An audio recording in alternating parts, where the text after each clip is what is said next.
परम सम्मानीय दर्शकों, आपका स्वागत है। अभी हमने आपको कुछ समय पहले नोटरी की कार्यप्रणाली से अवगत कराया। हमने आपको बताया कि नोटरी किन पत्रों को शपथ के रूप में या अन्य प्रकार के जो प्रपत्र होते हैं उनको वो पास करने के लिए अधिकृत होते हैं। लेकिन यहीं पर नोटरी अकेला शब्द कचहरी में पर्याप्त नहीं है। एक शपथ आयुक्त भी एक ऐसा शब्द है जिससे आपको अवगत हो जाना बहुत आवश्यक है।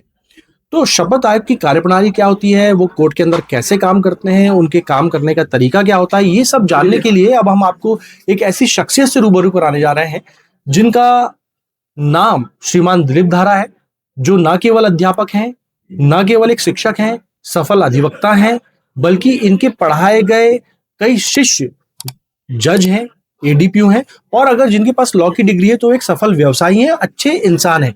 तो हम आपका बिना देरी करे स्वागत कराते हैं श्रीमान दिलीप धारा साहब से। साहब, आपका बहुत बहुत स्वागत है। नमस्कार श्रीमान, ये जानना चाहेंगे सर कि हमने नोटरी तो समझ लिया कि नोटरी कैसे काम करते हैं, सर ये जानना चाहते हैं कि सर शपथ आयुक्त कैसे काम करता है। देखिए, जहाँ तक जो शुरुआती तौर पर ही जो अंतर है नाम नोटरी और शपथ आयुक्त, तो शुरुआती तौर पर ही ये अंतर है। नोटरी जो है वो शपथ पत्र केवल तस्दीक करता है ऐसा नहीं है, अपितु जितने प्रकार के भी डीड हो सकते हैं, चाहे वह समझौता नामा हो, इकरारनामा हो, किराया नामा हो, यह सब भी वह तस्दीक कर सकता है और इसके लिए प्रिस्क्राइब्ड उनकी फीस सुनिश्चित कर दी गई है जी। परंतु जहां तक शपथ आयुक्त की बात है, शपथ आयुक्त जैसा उसका नाम है, ठीक उसी प्रकार से वह केवल और केवल शपथ पत्रों को ही तस्दीक कर सकता है जी। ये जो शपथ पत्र हैं, ये शपथ पत्र किसी भी प्रकरण में वह जो भी उससे प्रकरण से संबंधित जानकारियां हैं, उस जानकारियों सर को मैं एक सेकंड यहाँ पर रुकना चाहूंगा। सर, एक आपने बहुत इंटरेस्टिंग बात बताई। सर, शपथ पत्र हो गए, तो सर नोटरी के शपथ पत्र और शपथ आयुक्त के शपथ पत्र में क्या अंतर हो गया फिर? नहीं, दोनों के शपथ पत्रों में कोई अंतर नहीं है। जो शपथ पत्र पक्षकार देता है किसी भी प्रकरण से संबंधित, वो शपथ पत्र चाहे नोटरी तस्दीक करे और चाहे शपथ आयुक्त तस्दीक करे, कोई अंतर नहीं है। हाँ, उनकी फीस में जरूर अंतर है और इसलिए पक्षकार जो शपथ पत्र है जो न्यायालय में प्रस्तुत किए जाते हैं वह शपथ आयुक्त से तस्दीक कराना ज्यादा पसंद करता है। सर, अभी देखिए, मैं आपको बता दूं, नोटरी साहब भी शपथ पत्र पास करते हैं, शपथ आयुक्त साहब भी शपथ पत्र पास करते हैं, लेकिन जो उनके स्वरूप है उनमें अंतर हो जाता है। अभी हम साहब से एक बात जानना चाहेंगे सर कि शपथ पत्र की बात हो गई, लेकिन सर फिर ये जो इनकी योग्यताओं के पैमाने भी अलग होंगे। आप जो शपथ आयुक्त बनते हैं वो कितने साल की प्रैक्टिस में बन सकते हैं और नोटरी कितने साल की प्रैक्टिस में बन सकते हैं?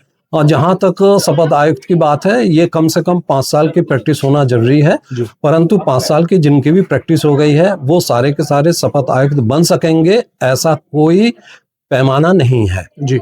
उनकी स्क्रूटनी होती है, वैकेंसीज निकलती हैं, फॉर्म फिलअप करते हैं और फॉर्म फिलअप करने के पश्चात यहाँ पर उनका अपने कुलीग के साथ, पक्षकारों के साथ, न्यायालय के साथ, समाज में उनका कैसा क्या स्टेटस है, कैसा उनका बर्ताव है, ये सब भी मायने रखता है। देखिए, साहब ने बताया कि 5 साल की प्रैक्टिस ही जरूरी नहीं है, आपको एक अच्छा वकील बनना पड़ेगा, उसके बाद आपका पक्षकारों से आचरण अच्छा होना चाहिए, न्यायालय के प्रति आप संजीदा होने चाहिए। ये सारी चीजें आपके बारे में जब होंगी तब आप शपथ आयुक्त बन पाएंगे। लेकिन सर, अभी एक बात आती है कि सर किसी व्यक्ति की जमानत हो गई, वो एक निर्धारित फॉर्मेट में आता है, अपनी बही लेकर आता है और वो शपथ आयुक्त साहब के पास पहुंच जाता है कि साहब इसको आप पास कर दीजिए। तो सर इस मुद्दे पर भी थोड़ा सा प्रकाश डालिए। जहां तक शपथ पत्र और जमानत के दौरान दिए जाने वाला शपथ पत्र, दोनों में थोड़ा सा अंतर है जी। जो प्रकरण में दिए जाते हैं वह प्रकरण से संबंधित होता है और प्रकरण के संबंध में जो पक्षकार को जो शपथ करता है उसको जो भी ज्ञान है उस प्रकरण से संबंधित जी, उसे वह शपथ पत्र के दौरान में अभिवचन करता रहता है। परंतु जो जमानत के दौरान में शपथ पत्र दिए जाते हैं उसमें उसकी कैपेसिटी देखी जाती है, आर्थिक उसकी क्षमता देखी जाती है, जिसके अंतर्गत यह सुनिश्चित किया जा सके कि वह जमानत लेने के लायक है भी अथवा नहीं है। सर ये बात तो हमने जमानत के संबंध में कह दी। सर, नए बच्चे जो होते हैं, जो बिल्कुल युवा हैं, अभी वकालत करने आ रहे हैं, सर एक शब्द कहते हैं सर, ड्राफ्टिंग बता दीजिए साहब, ड्राफ्टिंग बता दीजिए साहब। तो मैं जानना चाहता हूँ, चूंकि आप एक शिक्षक हैं, एक अच्छा ड्राफ्टिंग सीखने के लिए व्यक्ति के पास क्या क्या अहर्ताएं होनी चाहिए ताकि उसको ड्राफ्टिंग समझ में आ जाए सर? सबसे पहले तो किसी भी चीज को सीखने के लिए उसके पास धीरज बहुत जरूरी है। जी धैर्यता के साथ और पूरे मन योग से जो भी बतलाया जाता हो उस पर उसका मन एकाग्र होना चाहिए। यदि एकाग्र मन नहीं है, जहां तक एक बात मैं अपनी ओर से कहना चाहूंगा जी कि जितने भी शिक्षा है वो सारी शिक्षा के लिए एजुकेशन जो होना चाहिए, योग्यता जो होना चाहिए, वो सुनिश्चित नहीं है और है भी तो बहुत कम से कम है। जी परंतु जहां तक अधिवक्ता यदि बनना है, अधिवक्ता बनेंगे उसके बाद ही तो शपथ आयुक्त बनेंगे या नोटरी बनेंगे। तो अधिवक्ता बनने के लिए उसका कम से कम जो योग्यता है वह ग्रेजुएट होना चाहिए। जी जब तक आप ग्रेजुएट नहीं होते हैं तब कानून की कहा जाए तो कानून जैसा सहज और सरल विषय कोई नहीं है, और इतना सहज और सरल विषय है करके ही कानून को समझना बहुत कठिन है, क्योंकि बहुत सहज और सरल होता है। इस इतने सहज और सरल मन से हमें जब हम उसे समझना चाहेंगे तो हमें पहले अपने अंदर वो सारी चीजें जो क्लिष्टताएं हैं हमारे मन के अंदर उन्हें दूर करके बड़े सहजता से इस बात को समझना होगा कि कानून बहुत उदार, सहज और सरल विषय है। देखिए मैं आपको बता दूं, ड्राफ्टिंग कोई शब्द नहीं है, जान लेना कोई बहुत बड़ी बात नहीं है। जैसा कि साहब ने बताया कि कानून बहुत सरल चीज है, टफ है टफ है आपका माइंडसेट।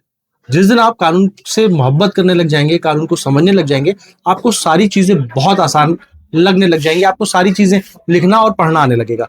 तो आशा है कि आपको ये जो साहब के साथ का सानिध्य आपको जो मिला, दिलीप धारा साहब का आपको सानिध्य जो मिला, उससे आप वास्तविक रूप से कुछ सीखेंगे, समझेंगे और कानून के प्रति उतने सिंसियर बनेंगे। साहब आपका मैं बहुत बहुत आभार व्यक्त करता हूं कि सर आपने अपनी व्यस्त समय में से समय निकालकर हमारे दर्शकों को शपथ आयोग के बारे में जानकारी दी। आपका सर सादर आभार।